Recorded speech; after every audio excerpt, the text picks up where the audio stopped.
प्रधानमंत्री नरेंद्र मोदी का नारा एक है तो सेफ है रहेंगे देश का महामंत्र बनने जा रहा है। इस नारे से बीजेपी ने देश में 2 चुनाव जीत लिए हैं, लेकिन राजनीति से अलग हटकर ये नारा पूरी दुनिया के हिंदुओं के लिए सुरक्षा का सिद्धांत भी है।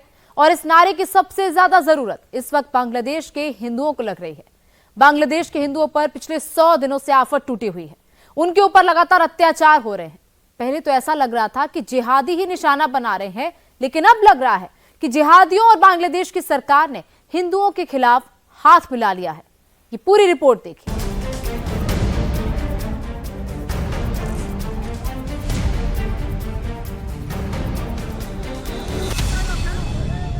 जय मां काली, जय मां काली, जय मां काली, जय मां काली, जय सनातनी, जय सनातनी, जय सनातनी, जय सनातनी। क्या बंटेंगे तो कटेंगे का अगला इम्तिहान बांग्लादेश में होने जा रहा है। बांग्लादेश में हिंदू मारा जा रहा है, इसलिए अब एक हो रहा है। हिंदुस्तान में जब वोटों की गिनती हो रही थी तो बांग्लादेश के हिंदू इस्लामिक कट्टरपंथियों को अपनी ताकत का एहसास करा रहे थे। ये बांग्लादेशी हिंदू एक रहने की कसमें खा रहे थे। एक है तो ये आज देश का महामंत्र बन चुका है। एक हैं तो सेफ हैं सिर्फ देश का ही महामंत्र नहीं है। इसी महामंत्र पर इस वक्त बांग्लादेश भी चल रहा है, जहां करीब 17.5 करोड़ की पॉपुलेशन है और इसमें से 1 करोड़ 35 लाख हिंदू हैं। और इन हिंदुओं पर शेख हसीना के जाने के बाद से आफत आई हुई है। बांग्लादेश के इस्लामिक कट्टरपंथियों ने पहले शेख हसीना का तख्ता पलट किया, उन्हें देश से भगाया, फिर पूरे बांग्लादेश पर जिहादी ताकतों का कब्जा हो गया। पिछले 5 अगस्त से लगातार पूरे बांग्लादेश में हिंदुओं पर अत्याचार हो रहा है। हिंदुओं की दुकानें लूटी जा रही हैं, उनके घर तोड़े जा रहे हैं, उनकी बस्तियों में आग लगाई जा रही है, मंदिरों की मूर्तियां तोड़ी जा रही हैं। बांग्लादेशी हिंदुओं को दुर्गा पूजा तक नहीं मनाने दी गई। हिंदुओं को नौकरी से निकाला जा रहा है। टीचर प्रोफेसर्स पर दबाव डालकर जबरदस्ती इस्तीफा लिया जा रहा है। कुल मिलाकर पूरा यही इंतजाम किया जा रहा है कि बस किसी भी तरह हिंदू बांग्लादेश छोड़कर चला जाए। लेकिन हिंदू बांग्लादेश छोड़कर क्यों जाएंगे? वो तो बांग्लादेश के मूल बाशिंदे हैं। बांग्लादेश में इस्लाम के आने से पहले वहां आबाद हैं, अब अल्पसंख्यक हैं, तो उन पर ऐसे ही जुल्म सितम हो रहा है। অবমাননার অজুহাতে কত শত শত হিন্দু এখনো জেল কাটছে, কিন্তু চোর, ডাকাত, সন্ত্রাসী, জঙ্গি কেউ বাকি নাই, সবাই জেল থেকে বেরিয়ে গেছে। কিন্তু হিন্দুদের কপালের কোনো ভাগ্য পরিবর্তন। ভগবান শ্রীরামচন্দ্রের ভক্ত হই, আমরা যদি ভগবান শ্রীকৃষ্ণের পথে চলি তাহলে আমরা ভীত হব না, মৃত্যু ভয়ে পালিয়ে যাব না, আমরা বিভক্ত হব না, আমরা সংঘবদ্ধ হব এবং ঐক্যবদ্ধভাবে এগিয়ে। বাংলাদেশের কিছু সেকুলার পন্থী বলে তথাকথিত সাম্প্রদায়িক কলামিস্ট সাংবাদিক, তারা শ্রীরাম ধ্বনি শুনলে গায়ের গাত্রদাহ হয়। তাদের আজকে বাংলাদেশের সরকারি চাকরি থেকে বিভিন্ন অজুহাতে হিন্দুদেরকে অপসারণ করা হচ্ছে। একজন কর্মকর্তা ঢাকায় আমাকে বলল, সে আমাদের 4 তারিখ সমাবেশে গিয়েছে কোথায়? শহীদ মিনারে। इस वक्त बांग्लादेश में सबसे आसान काम यही है कि बस ब्लास्फेमी यानी ईश निंदा का आरोप लगाओ और हिंदुओं को टारगेट करके उनकी मॉब लिंचिंग कर दो, उन्हें मार दो। पिछले 3 महीने से बांग्लादेश में यही हो रहा है। इसीलिए हिंदुओं ने इस हिंसा के खिलाफ एकजुटता दिखाने के लिए रंगपुर में जमा होने का निश्चय किया। देखिए, यहां 2 लाख से ज्यादा हिंदू जमा हो गए। छोटे से मैदान का यह एंट्री गेट है, जहां बहुत भारी संख्या में हिंदू थे। जगह छोटी पड़ गई है। गेट के अंदर दाखिल होने के लिए जैसे रेला लगा हुआ है। लेकिन इन हिंदुओं के लिए यहां पहुंचना आसान नहीं था। मोहम्मद यूनुस की पुलिस और फौज ने बाकायदा हिंदुओं को रोकने की पूरी कोशिश की। आप सुनेंगे तो हैरान रह जाएंगे कि कैसे एक मुल्क अपने ही नागरिकों के खिलाफ ऐसा कर सकता है। देखिए, रंगपुर के हिंदू सभा में भाग लेने के लिए एक बस में सवार होकर हिंदू जा रहे हैं, लेकिन आगे बांग्लादेश की आर्मी हिंदुओं की बसों को रोक रही है, उन्हें भगा रही है। उन्हें हिंदुओं के प्रदर्शन में नहीं जाने दिया जा रहा। बस रोककर एक एक करके सबको नीचे उतारा जा रहा है। आगे पुलिस और बांग्लादेश की आर्मी उन्हें तलाशी के नाम पर उतार रही है। हिंदुओं को पुलिस ने ऐसे ही रंगपुर जाने वाले हर रास्ते पर रोका हुआ था। वो किसी भी कीमत पर हिंदुओं की ताकत को दुनिया के सामने नहीं आने देना चाहती थी, इसीलिए हिंदुओं को रोका गया।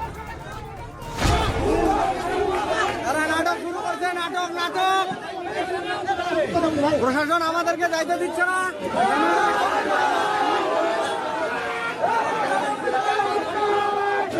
আমাদেরকে যাইতে দিচ্ছে না। इसके बाद तो जो हुआ वो और हैरान कर देने वाला था। सभा स्थल पर जा रहे हिंदुओं पर जिहादियों ने हमला कर दिया। हिंदू रैली में जा रही बस पर जिहादियों ने हमला किया, जिसमें कम से कम 20 हिंदू घायल हुए। ये सब लोग हिंदुओं के खिलाफ हो रही हिंसा के विरोध में आयोजित इस रैली में जा रहे थे। देखिए कितनी बुरी तरह से हिंदुओं को मारा गया, और इन बांग्लादेशी हिंदुओं की हिम्मत की भी दाद दीजिए कि वो ऐसे ही घायल अवस्था में रैली स्थल तक पहुंचे। देखिए स्लाइन चढ़ रही है, सिर फूटा हुआ है, खून बह रहा है, टी शर्ट खून से लथपथ है, लेकिन यह हिंदू फिर भी रैली स्थल तक पहुंचा है। এই কারণে আমি বলবো বন্ধুগণ আপনারা সক্রিয় থাকবেন এবং এইখানে আজকে যখনই কোনো আন্দোলন হচ্ছে লোকবল হচ্ছে সেইখানে হুমকি ধামকি মামলার ভয় দেখানো হচ্ছে। আমরা মামলাকে ভয় পাই না, মামলাকে ভয় পাই না। আপনারা যদি মনে করবেন এই আন্দোলনের যারা প্রধান সারি যারা আছে চিন্ময় বাবু সহ অন্যরা তারা কেউ একা না, আমরা 3 কোটি সংখ্যালঘু তাদের সাথে আছি, এই নেতৃত্বের সাথে আছি। কাউকে একা মনে করলে আপনারা বোকার সঙ্গে বাস করেন। এই ঢাকা থেকে একজন হিন্দু বিরোধী একজন চরম সাম্প্রদায়িক ব্যক্তি উস্কানি দিচ্ছে, প্রতিনিয়ত উস্কানি দিচ্ছে, তার উস্কানিতে চারদিকে এই প্রবলেমগুলো হচ্ছে। हिंदुओं ने अपनी ताकत तो दिखाई, लेकिन उन्हें रोकने के लिए इस्लामिक जिहादियों ने बांग्लादेश के पुलिस और आर्मी के साथ मिलकर पूरी कोशिश की, लेकिन उनकी ये कोशिश नाकाम रही।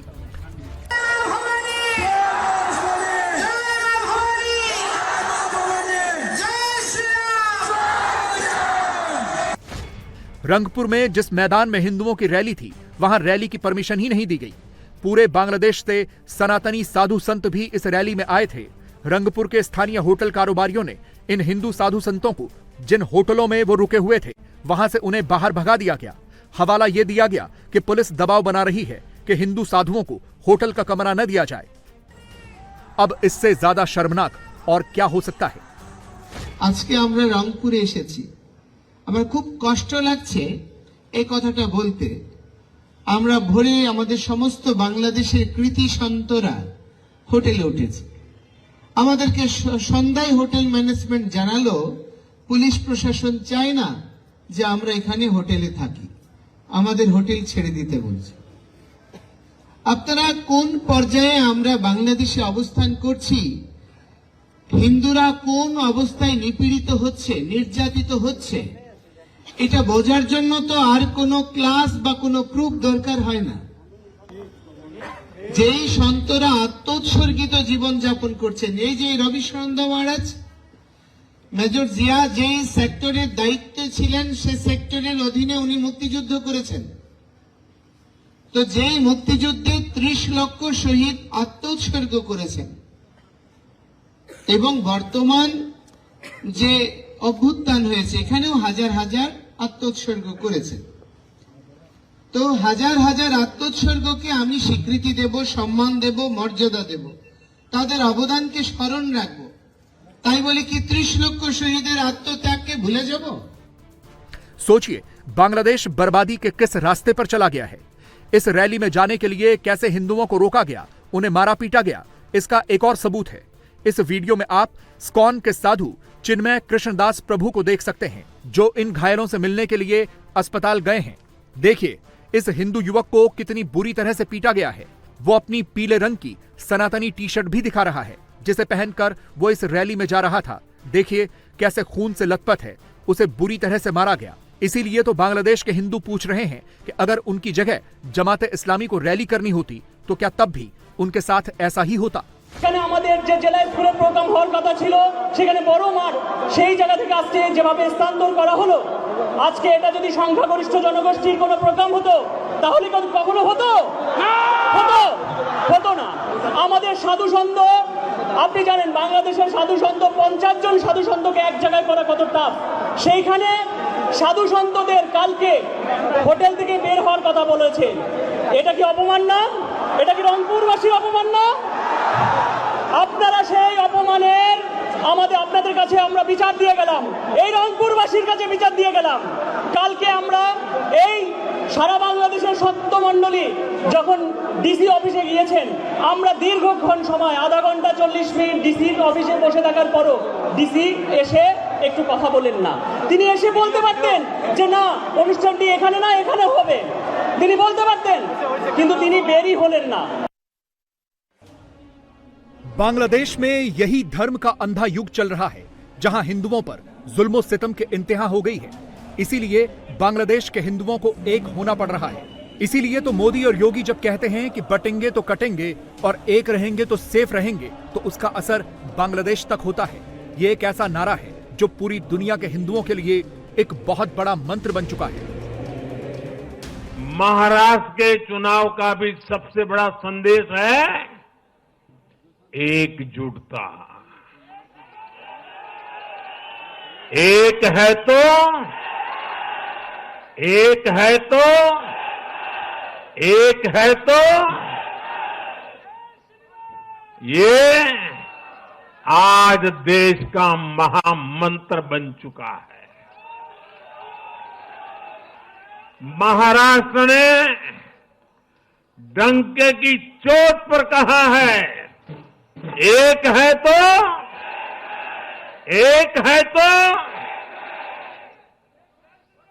एक है तो सेफ है के भाव ने जाति, धर्म, भाषा और क्षेत्र के नाम पर लड़ाने वालों को सबक सिखाया है, सजा की है। बस बांग्लादेश में इसी एक हैं तो सेफ हैं के नारे का अगला इम्तिहान है। बांग्लादेश के हिंदुओं को एक होना ही पड़ेगा, क्योंकि उनके खिलाफ सारे कट्टरपंथी, जिहादी और आतंकवादी एक हो गए हैं। इसीलिए तो अब ये जिहादी खुलेआम बांग्लादेश की सड़कों पर हिंदुओं के खिलाफ जिहाद का नारा लगाते हैं।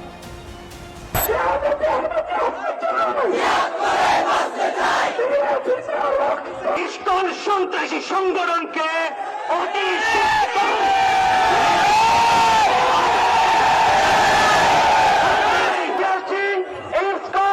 শুধু বাংলাদেশের শত্রু নয়, সারা বিশ্বের সমস্ত সম্প্রদায় গোষ্ঠীর জন্য শত্রু।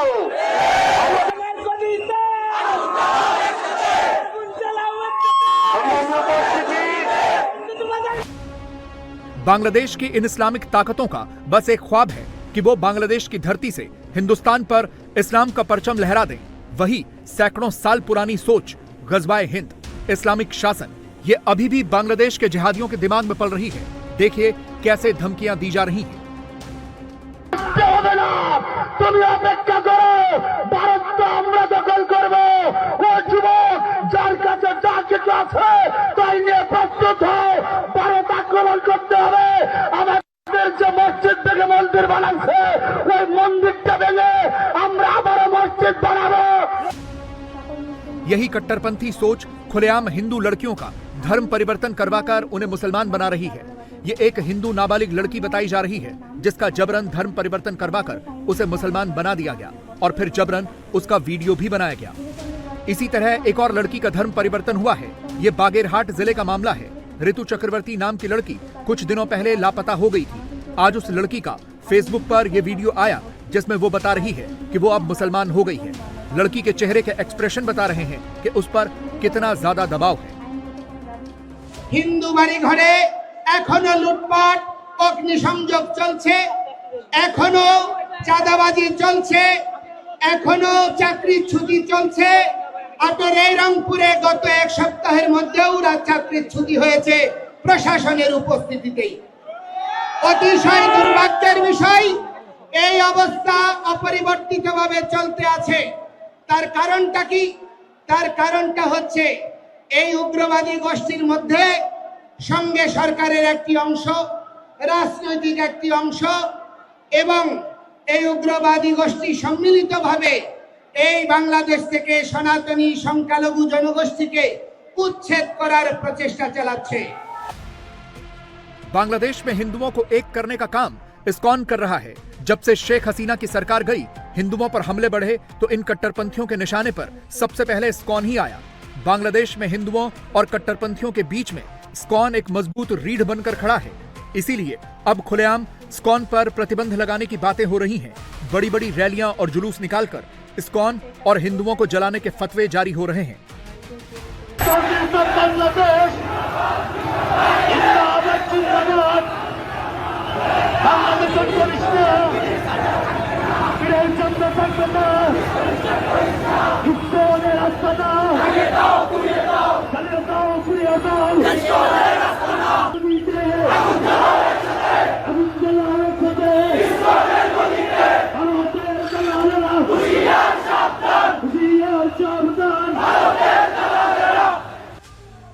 यही बांग्लादेश का नया चरित्र है, जहां सिर्फ इस्लामिक कट्टरपंथ हावी है।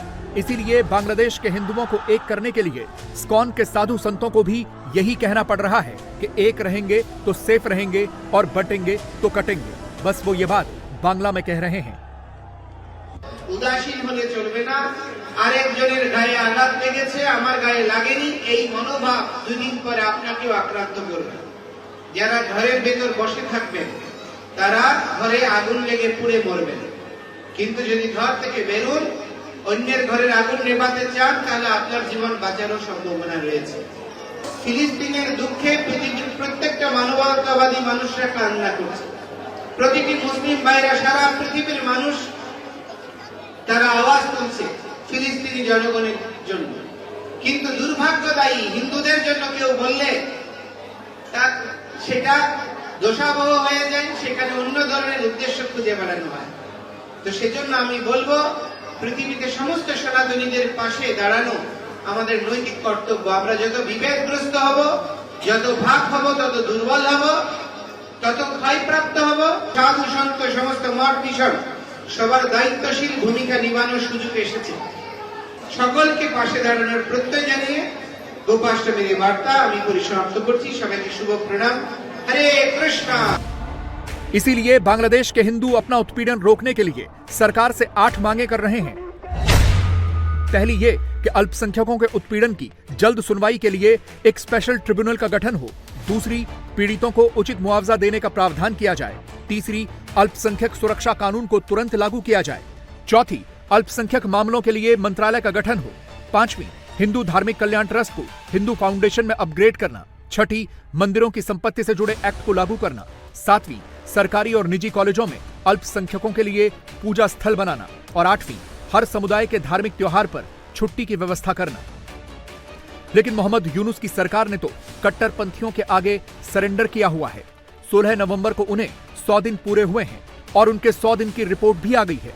बांग्लादेश की सरकार का सबसे कड़वा सच ट्रांसपेरेंसी इंटरनेशनल ने बताया है। ट्रांसपेरेंसी इंटरनेशनल की रिपोर्ट में कहा गया है कि यूनुस के शासन में हिंदुओं के खिलाफ हिंसा बढ़ी है। यूनुस प्रशासन अल्पसंख्यकों के खिलाफ अपराधों को रोकने में नाकाम रहा है। इस रिपोर्ट के अनुसार 5 से 20 अगस्त के बीच ही अल्पसंख्यकों के खिलाफ अपराध के 2000 से ज्यादा मामले सामने आए थे, जिनमें 9 अल्पसंख्यकों की मौत हो गई थी। इन मामलों में सरकार ने अपराधियों की पहचान करने और उन्हें सजा देने में लापरवाही बरती है। लेकिन मोहम्मद यूनुस के प्रशासन को कहां फर्क पड़ता है? वो तो फिलहाल अपने राजनीतिक विरोधियों से बदला लेने में बिजी है। एक रिपोर्ट के मुताबिक यूनुस प्रशासन ने 1598 केसों में 2 लाख से ज्यादा लोगों को निशाना बनाया है। इनमें से ज्यादातर ऐसे लोग थे जो यूनुस के राजनीतिक विरोधी थे।